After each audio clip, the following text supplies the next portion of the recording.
Greetings, unsettled souls, and welcome to The Correct Views. Sam I.B. Gangi of The Media Speaks with you, bringing you day 2 out of 2 days here with the Fukushima. I want to say real quick to everyone, the high def there, the camera likes to go ahead and make it 2 different videos. A low def here, the entire thing will be in one video. It gets confusing. I'm not really sure why it does it, but it does. All right, friends, you don't care about my camera. You care about the rest of your massive Fukushima update, and I'm going to give it to you. Brought to you by the wonderful people at Sticker Junkie. You want to get your stickers made right? You want to go to Sticker Junkie. TEPCO admits delaying report of major radiation leak into the Pacific Ocean for 10 months. This is more proof that even, and it's not, even if the fraudulent numbers that Fukushima gives you are safe, it should stand to reason that they're lying about the numbers, because they've been consistently lying about everything all the way through this. And now they're lying on it more. I'm getting a blinking on that camera, Christelle, my behind the scenes queen. They've been lying about everything consistently. So why is it that they would suddenly start telling the truth? We know that they changed the levels. Sweet. We know that they changed the levels that are acceptable for consumption in food. They changed it and ruined it and raised it so that you're bringing all kinds of toxins into your body that they claim are safe. Well, not only are those numbers elevated and incredibly dangerous for your heart and your blood and cancer and everything else, but they're lying about when it's happening and for how long it's happening. So even the fraudulent numbers are off. It says, while faith in Japanese economics is starting to falter, born out of the split in the Bank of Japan and endless macro data disappointments, trust in TEPCO and its governmental operators must be about to hit a new record low. Having promised and given up on the ice wall strategy to stop radioactive water leaking into the ocean, they were going to build an ice wall so that the water couldn't get out. It's been used for subway construction in the past. We reported on it here. Bloomberg reports that TEPCO officials have admitted that it's investigating the cause of a spike in radiation levels. Listen to this, friends, 23,000 becquerels per liter versus the legal limit of 90. Now, even 90, for those of you that don't know what a becquerel is, it's a little mini explosion, for lack of a better word. It's a little tiny reaction that happens inside of your body. And the cell explodes, if you will. And it damages other cells and leads to all kinds of heart trouble, all kinds of cancers, all kinds of health problems in general. A becquerel is one of those per second. Therefore, they have found a spike in radiation levels at 23,000 becquerels. That means you have 23,000 chances to get some kind of cellular damage every second. If it makes you feel any better, though, they think that 90 is okay. They found it in drainage water that it believes subsequently leaked into the Pacific Ocean from the wrecked Fukushima nuclear power plant. The bigger problem, as NBC reports, is that TEPCO failed to report the leak for 10 months. That's almost a year for you Usher fans. The radioactivity increase was reported on Sunday, the company said in an email yesterday, and as Bloomberg reports, no workers were exposed, and tests of irradiation levels in seawater in the port adjacent to the plant showed no significant increase, the company said, because they're so trustworthy. Ocean water tests will be increased to daily sampling from weekly as it investigates the leak, it added. Rainwater is believed to have become contaminated through contact with radioactive substances, then flowed into drainage ditches. A spokesperson for the Tokyo-based company said today by phone, asking not to be named because of company policy. The company is unable to estimate the size of the radioactive water leak, the person said. So they don't even know how big it is. TEPCO, and they can't get near it. It's too radioactive. They can't get near it. It even melts down robotics. TEPCO, it says, as the company is known, that is GE, that's why you should never donate to General Electric. And if you have money in a mutual fund or a stock option with them, make sure you get rid of it. They detected 23,000 becquerels per liter of cesium-137. Cesium-137, as I like to say, is so deadly that, you know how bands like to call themselves obituary or pestilence? There's a band called cesium-137. Why? Because it's deadly. It gives you cancer. And if you're trying to set a spooky vibe, you would pick a toxin. And that's what this is. That's what's going into the Pacific Ocean, where you're eating tuna out of it, where you're eating all kinds of seafood that you don't even know where it's from. Am I saying don't eat anything out of the Pacific Ocean? Yes, that's what I'm saying.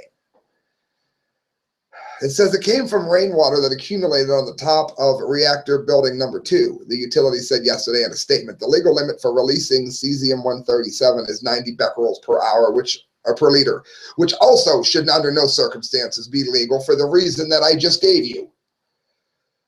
TEPCO had reported failures in stemming radioactive water leaks at the plant since it had 3 reactor meltdowns almost 4 years ago following an earthquake and tsunami. But the fact that a massively radioactive leak occurred is not the worst of it. As NBC News reports, the operator of Japan's tsunami-stricken Fukushima nuclear power plant admitted that it failed to report a radioactive rainwater leak at the facility for 10 months. The company noticed a spike in radiation levels in the plant's drainage system, particularly after rainfall. According to Tokyo Electric Power Company, the official who spoke to the televised press conference on Tuesday. This was part of an ongoing investigation in which we discovered a water puddle with high levels of radiation on top of reactor number 2 building. And because this also happens to be one of the sources for the drainage system, we decided to report everything all at once, the unnamed official said, to explain why the findings weren't reported immediately. So basically, you've got this now toppled, ready to poison anything that comes near a reactor building. And all the rain, believe it or not, it doesn't rain around the plant because, you know, that'd be helpful. And they just decided to be nice rain that day. No, it rains, of course, on the plant. Well, if it's raining on the plant, it's infected. It's radioactive, and then it drains off. And this is going to be going on for 35 or 40 years. It says the governor of Fukushima Prefecture, Masao Uchibori, criticized TEPCO's withholding of information. It is extremely regrettable, the swift release of information and the importance of that awareness. These basic things were not carried out, he said in comments carried by Nippon TV. Good luck at the Olympics, though we suspect it will be a hard run in a lead vest, it asks. Yes, they're going to have the Olympics in the most poisoned area in the entire Eastern world. And you might think, all right, well, Sam, I'm just going to tune you off. I'm just going to shut the show off because it doesn't matter. I can't do anything about it anyway. Well, there are things you can do. You can limit your seafood for one. You can take high levels of vitamin C, aim for 3,000 milligrams a day. You can avoid mushrooms. You can avoid shrimp. You can try not to have any more dairy than you need because cesium adheres to dairy products. It matters, okay? It's going to matter. It might not matter to you now because you're sitting in your comfy house, but I can tell you what, it's going to matter to you when you go to the doctors with that strange lump and he says, hey, I'm sorry, this is cancer. We're going to sign you up for chemo. You're going to lose your hair. You're going to be really sick. You're going to be throwing up. Your life's going to be miserable. You're never going to look right again. What? It matters then, doesn't it? So please pay attention to the video and share this video, please. Comonews.com, Fukushima fallout suit. Sailors were marinating in radioactive particles. Now, this is an update to the story that I had read yesterday. So thankfully, I'm going to go over this in more detail, exactly what happened to our men and women here. I'm going to leave the end off because they, again, quote what we covered yesterday. So make sure you listen to yesterday's show if you're confused. Oak Arbor, Washington, there is a group of sailors and Marines, some from right here in the Northwest, who consider themselves warriors, wounded in a battle they didn't realize that they were fighting against an enemy that's both terrifying and invisible. Of course, that would be radiation. It happened in 2011, right after Japan's devastating earthquake and tsunami. Now it says that group is suing over debilitating and even fatal diseases that may not show up for years. Yeah, like testicles swelling up to the size of tennis balls. In March and April of that year, the front line for the U.S. Navy's 7th Fleet was the coast of Japan. When the 9.0 earthquake struck, followed by a massive tsunami, the 25-ship carrier group, led by the USS Ronald Reagan, arrived the next day to help. It was officially dubbed Operation Tomodachi. Aviation bosun's mate Dagan Honda of Oak Arbor recalls the mission. It was helping to save people. It was helping to save people's lives. That's what we do every day, and that's what we expected to do. He and aviation structural mechanic Ron Wright of Kent spent day after day on the Ronald Reagan's flight deck, along with hundreds of sailors loading supplies and keeping the relief efforts moving along. All I was doing pretty much the entire time, says Wright, was carry one box, just pick it up, then walk it over, rinse, and repeat. Both say that they spent the majority of the day topside and worked almost every day of the entire 2 months mission. Now listen what they got for all their hard work. Listen what they got for saving lives. They got lied to and hosed. That's what they got. Both added that they had no idea of what was happening in coastal Fukushima at the TEPCO nuclear facility. 3 of the 6 nuclear reactors suffered meltdowns. Don't forget melt-throughs and melt-outs. Then several explosions funneled clouds of radiation into the atmosphere, and the prevailing winds sent most of that radiation over the Pacific, where the 7th Fleet was positioned to help. So when the earthquake hit, I remember this. TEPCO was saying that there was no danger of a meltdown. They purposefully lied. It says, so these sailors literally were marinating in radioactive particles, said attorney Charles Bonner. He represents more than 200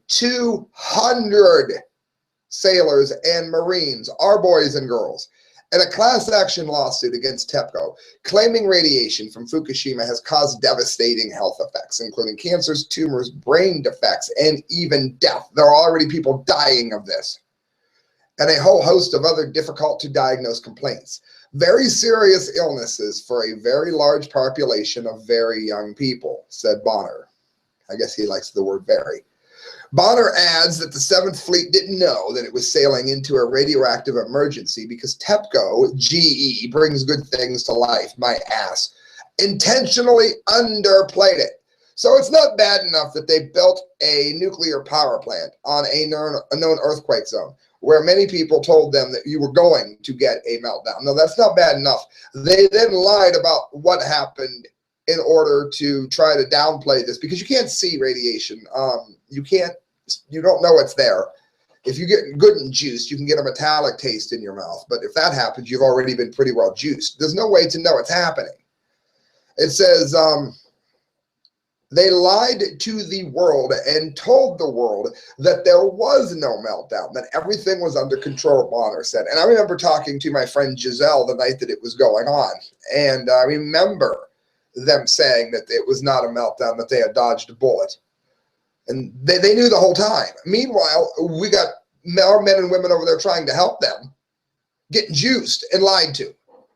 Honda and Wright are both plaintiffs in the lawsuit. For at least the first few days to a week of operation, Tomodachi, the sailors say that no one aboard the ship took any extra radiation protection measures. Honda remembers that when the Navy started changing protocols, one of the helicopters took off. And when it came back, they quarantined the whole area by my shop. Like my shop was ground zero, he said. And again, it's always, when Chernobyl happened, it was downplayed. And then a poor reporter in a helicopter noticed that they had exposed the fiery core, and you can see him saying, let's get out of here, move. Again, the helicopters go up and they can see the lie. They can see that it's melting down. It says sometime after that, Wright and Honda say every topside sailor had to wear extra booties and gloves and get scanned for radiation before entering the ship below. Yeah, because we all know that extra booties and gloves is a proper radiation protection. Yeah, it can't get through that. It can. He remembers one time that the machines went crazy while the pants that he was wearing had triggered one of the machines. It was just like beep, beep, beep, beep, beep, he said. And when the scanners went crazy, that meant the radiation technicians would confiscate whatever was hot. Yes, I lost my pants. Other people lost boots, coats, probably a mixture of everything. So, have you seen the movie Silkwood? If not, make sure you do. When these machines go off like that, what it's doing is monitoring. It's telling you that you have received what is very likely a dose of radiation to such an extent that your life will never be okay again, is usually what it means. Again, you've got to see the movie Silkwood.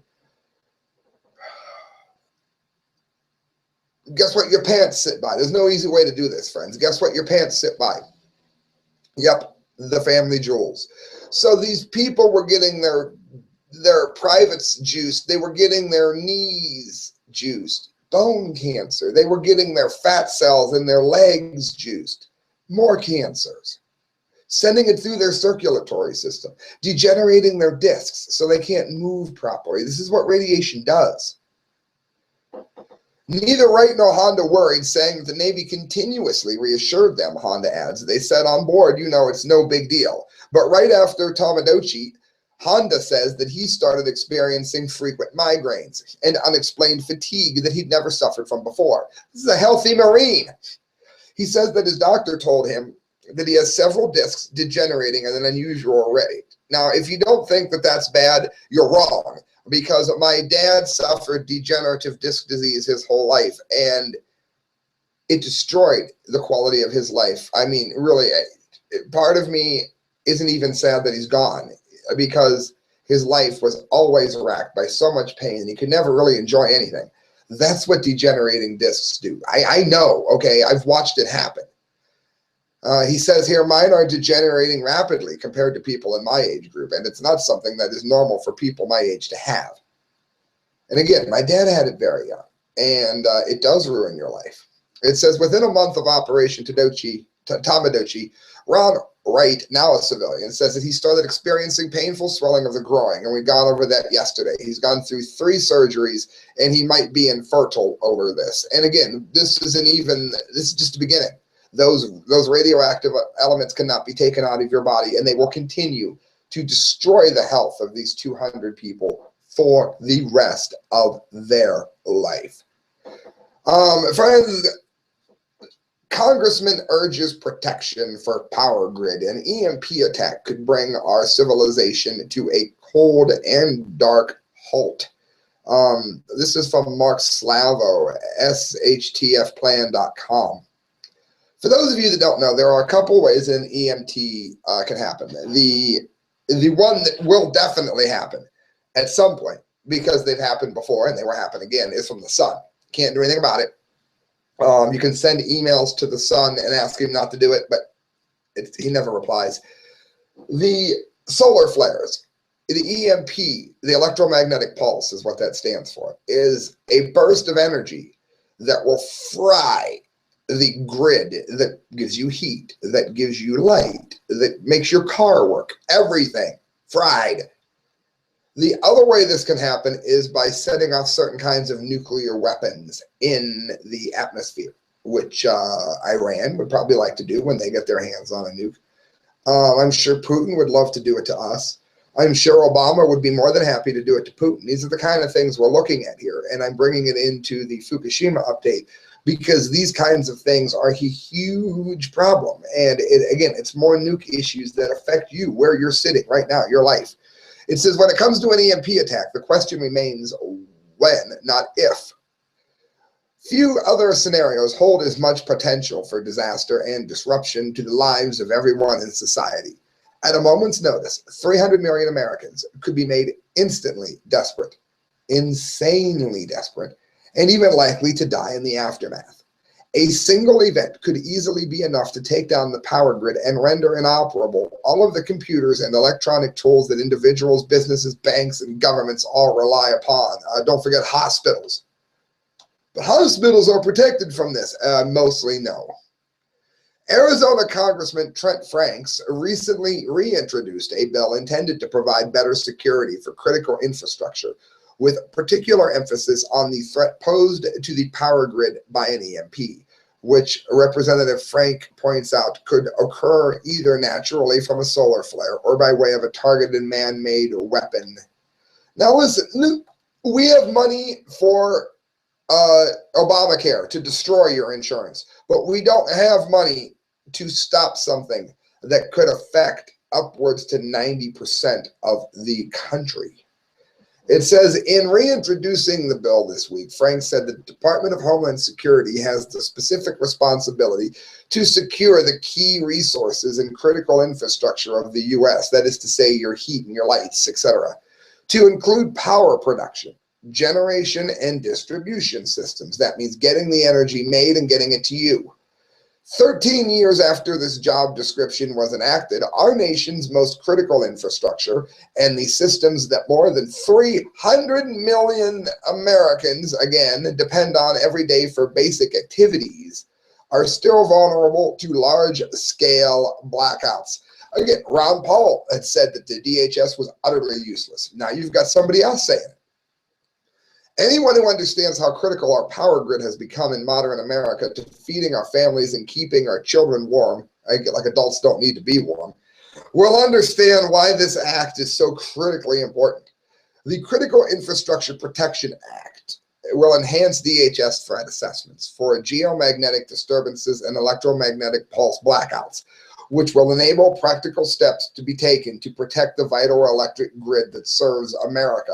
How many of you live in Ohio where it's been like 8 degrees? Right now I'm getting ready to go snowboarding when I get off air before I go to bed. And it's like 8 degrees outside, something like that. How would you like to not have any heat tonight? How would you like to not have any heat for the next 6 months of nights? It says the electromagnetic pulse resulting from an extreme solar flare or a targeted nuclear blast has the power to single-handedly wipe out the electric grid and permanently disable nearly everything hooked up to it, from computers to electronic devices and much more. In September, Frank laid out the consequences. It says our entire American way of life relies upon electricity and electronic technology. Our household appliances, food distribution systems, that's what makes sure you have the checks and balances that get the food to you so you can eat, so that there's food on the shelf. Telephone and computer networks, communication devices, cars, so now you can't drive the food anywhere. Airplanes, can't fly it there, none of your planes will take off. EMP, whacked them all. Factories, power plants, that's an important one. How would you like to, do you realize that if a nuclear power plant can't cool itself within, I think, a matter of hours, it will melt down and create a nuclear meltdown that we will be dealing with for the rest of the history of the country, most likely. That's what will happen. Bank ATMs and even water and sewage plants could potentially grind to a halt without it. Moreover, while much of our critical military hardware is shielded from an EMP, our military relies upon largely unsecured civilian grid for more than 90% of its electricity needs in this country, without which it cannot affect its military mission. Therefore, it will shut down the military. And why do we not have all of our grid already shielded from this? Did you hear what I said? We have the technology to do it. We do it for the military. We just don't do it for anything that supplies the military. It says, according to experts, including Dr. William Graham, who was the White House science advisor during the Reagan administration, an EMP attack over the continental United States could render 70 to 90% of our population unsustainable. That means 70 to 90% of the population could die if this happens. And again, EMPs from the sun are going to happen. It's not even a matter of a Putin-Obama pissing match here. Franks is urging legislation on the basis that Homeland Security is charged with protecting America, yet unable to do so. Failing to guard against an EMP means that the threat is to civilization itself. There's links to all of this. Passage of this legislation will help the United States prevent and prepare for such an event by including large-scale blackouts into existing national planning scenarios. In other words, he wants them to plan for this. He wants that to be part of what they test when they do their scenario plannings for disasters. Most importantly, it requires specific plans for protecting and recovering the electric grid and other critical infrastructure from a dangerous EMP event. Continuing, Frank said, there is a moment in the life of nearly every problem when it is big enough to be seen by reasonable people and still small enough to be successfully addressed. Those of us across America live in a time when there is still maybe an opportunity for the free world to address and mitigate the vulnerability that naturally occurring or weaponized EMP represents to the mechanisms of our civilization. This is our moment. Well, that's great. How many of you have no idea what he just said? He's saying that if we don't act on the problem now, because he likes to be wordy, I guess, if we don't act on this problem now, we are going to have the window of opportunity close on us, and we will not be able to solve this at all. And when it happens, we'll be sitting ducks. It says it's unclear whether or not Frank's legislation would be practically effective in protecting the grid, nor is it clear whether or not it will become law. A previous version of the SHIELD Act, passed the House but stalled in the Senate. How could the Senate let something that important go? It says Franks echoed the sentiment of former CIA Director James Woosley, who warned that an EMP could bring our civilization to a cold, dark halt. This is from Forbes. Congressional studies quoted by Woosley estimate that 2/3 of the population would die of starvation, disease, exposure, or violence related to social breakdown in the first 12 months alone. And again, we're like a bunch of animals in this country. We don't care about anybody but our damn selves. So, of course, we'd be slaughtering in the streets. It says, to make matters worse, we would never even know what hit us because we would have no means to investigate, to say nothing of respond, just darkness. And it says, so what can you do to help yourself? It says you can island yourself off and get off of the grid because it's so vulnerable. You can have a solar photovoltaic system that provides 100% of your power needs. Yeah, who can afford that? That'd be nice. It also mentions solar panels and how it would be extremely beneficial if all houses were to have solar panels on them. I agree, but how many of you rent like I do? That's going to go over like a fart in church. No one's going to let you put that on their house. So it's very important for some of us that we concentrate on getting these problems solved while we still have time. Because friends, if we get an EMP, we're done. I mean, we are absolutely cooked. Friends, a few more stories to get to here on our Massive Fukushima update. I just want to remind you to look up the work of Mike McLaughlin. You'll find that he's writing some of the most awesome fiction extant today. And he's also a poet, and he's done a lot more political writings on his site. You're going to want to go look him up. Look up Mike McLaughlin right now. Go. MACLaughlin, L-I-N. And let him know you heard about his writings from The Correct Views. Tell him Sam told you about it. Make sure you let him know that I sent you there. And enjoy. He's an excellent writer. It's that simple. Enjoy.